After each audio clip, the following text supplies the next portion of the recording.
నమస్కారం అండి. నా పేరు doctor Sunil Elshala, orthopaedic surgeon, Mokshita hospital, Brahmanwada. ఈరోజు మనం మాట్లాడుకునే టాపిక్ వచ్చేసి ఒపికిలో కామన్గా వచ్చేసేటువంటి మోచేయి నొప్పికి ప్రధాన కారణమైనటువంటి టెన్నిస్ ఎల్బో గురించి మాట్లాడుకుంటున్నాం. టెన్నిస్ ఎల్బో అనేది మన ఒక వాడుక భాషలో వాడే పదం అండి. ఇది మొట్టమొదటిసారిగా టెన్నిస్ ఆడే క్రీడాకారులు ఐడెంటిఫై చేశాం కాబట్టి దీన్ని టెన్నిస్ ఎల్బో అంటాం. కాకపోతే ఇది ఏ ఎల్బో మీద స్ట్రెయిన్ అయ్యే యాక్టివిటీస్ చేసే ఎవరికైనా రావచ్చు. స్ట్రెయిన్ అంటే స్క్వీజింగ్ యాక్టివిటీస్ కానీ, మళ్ళీ తర్వాత స్క్రూ డ్రైవర్ తిప్పడం, స్క్రూయింగ్ యాక్టివిటీస్ కానీ, మళ్ళీ తర్వాత రిపిటేటివ్గా ఓవర్ యాక్టివిటీ చేసే వాళ్ళల్లో కానీ, అంటే వెయిట్లు బాగా లిఫ్ట్ చేసే వాళ్ళల్లో, ఎలక్ట్రిక్ వర్క్స్ చేసేట వాళ్ళల్లో కూడా ఈ ప్రాబ్లం అనేది వస్తుంది.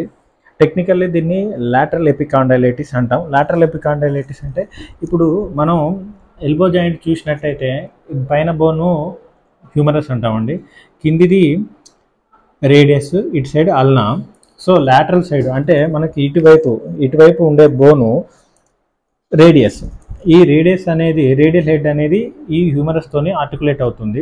ఈ ఆర్టికులేట్ అయిన తర్వాత హ్యూమరస్కు చివరి భాగం లాటరల్ సైడ్ ఉండేదాన్ని లాటరల్ ఎపికాండైల్ అంటాం. ఈ లాటరల్ ఎపికాండైల్కి స్వెల్లింగ్ అంటే ఇన్ఫ్లమేషన్ రావడం వల్ల ఇక్కడ అతుక్కునే అటాచ్ అయ్యేటువంటి మజిల్స్, లిగమెంట్స్ అన్నిటికీ కొంచెం ఇన్ఫ్లమేషన్ వస్తుంది. దాన్ని మనం టెన్నిస్ ఎల్బోగా లాటరల్ ఎపికాండైలైటిస్ అది టెన్నిస్ ఎల్బో అని అంటుంటాం. ఇప్పుడు ఇది ఎవరికి వస్తుంది అంటే ఇంతకుముందు చెప్పినట్టు స్క్వీజింగ్ యాక్టివిటీస్ కానీ, మళ్ళీ తర్వాత స్క్రూయింగ్ యాక్టివిటీస్ కానీ, ఓవర్గా వెయిట్స్ లిఫ్ట్ చేయడం కానీ, ఆ ఎల్బో మీద స్ట్రెయిన్ అయ్యే యాక్టివిటీస్ చేసినప్పుడు మనకి ఈ ప్రాబ్లం అనేది వస్తూ ఉంటుంది. సో అది ఎవరైనా కావచ్చు. షుగర్ ఉన్న వాళ్ళకైతే ఈ ప్రాబ్లం మరీ సివియర్గా ఉంటుంది, షుగర్ అండ్ థైరాయిడ్. అవి లేకున్నా టెండినోసిస్, డీజనరేటివ్ చేంజెస్ రావడం వల్ల కూడా ఈ ప్రాబ్లం అనేది వస్తూ ఉంటుంది. అయితే ఈ ప్రాబ్లమ్ని మనం ఏమవుతుంది అంటే ఎక్కడైతే మనకి ఇన్ఫ్లమేషన్ వస్తుందో, అంటే లాటరల్ ఎపికాండైల్ దగ్గర వచ్చిన తర్వాత ఆ ఈసీఆర్బి అంటే ఎక్స్టెన్సార్ కార్పై రేడియాలిస్ అనే ఒక మజిల్ ఉంటుంది అండి. ఆ మజిల్, ఈ ఎక్స్టెన్సార్ టెండాన్స్ అన్నీ ఈ లాటరల్ ఎపికాండైల్ దగ్గర మనకు అటాచ్మెంట్ ఉంటుంది. స్పెసిఫిక్గా ఈ ఈసీఆర్బి మజిల్ అనేది ఎక్కువ ఎఫెక్ట్ అయింది ఈ కండిషన్లో. ఈ ఈసీఆర్బి మజిల్ చేసే పని ఏంటిది అంటే extension of the wrist.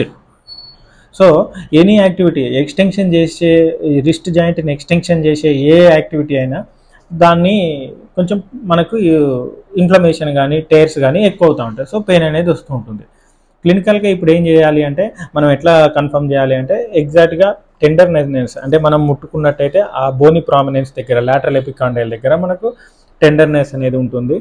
Next ఆ పెయిన్ అనేది ఎగ్జాగరేట్ అయితే అంటే extension of the wrist and pronation అంటే చెయ్యి పామ్ అనేది కింది వైపు ఉండి చేసే పనులు, అంటే ఇప్పుడు ఏమైనా చిన్న వెయిట్స్ లిఫ్ట్ చేయడం, ఇలా పెట్టి లిఫ్ట్ చేయడం, మళ్ళీ తర్వాత అలాంటప్పుడు ఈ పని అనేది సివియర్గా అవుతుంది. అప్పుడు దాని మీద లోడ్ అనేది పెరుగుతూ ఉంటుంది.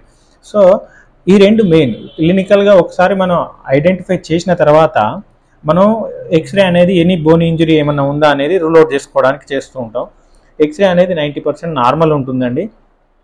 ఇంకొకటి ఏంటిది అంటే లాంగ్ స్టాండింగ్ కండిషన్స్లో ఇప్పుడు ఏదైతే ఇన్ఫ్లమేషన్ వచ్చి చిన్న చిన్న మైక్రోటియర్స్ అనేవి ఆ టెండాన్లో డెవలప్ అయినాయో అవి క్యాల్సిఫై అయితే మనకు క్యాల్సిఫికేషన్స్ అనేవి కనపడుతూ ఉంటాయి. ఇంకొకటి అల్ట్రాసౌండ్, హై రిజల్యూషన్ అల్ట్రాసౌండ్లో మనకు inflammation and tendinosis of the ECRB muscle అనేది మనం ఐడెంటిఫై చేయొచ్చు.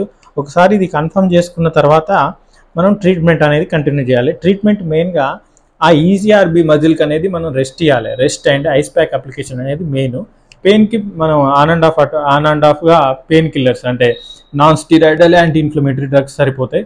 ఇంకొకటి ప్రధానంగా మనం చేయాల్సింది ఏంటి అంటే టెన్నిస్ ఎల్బో బ్రేస్ అనేది దొరుకుతుందండి. ఆ బ్రేస్ అనేది మనం ఆల్మోస్ట్ డే మొత్తం పెట్టుకునే ఉండాలి.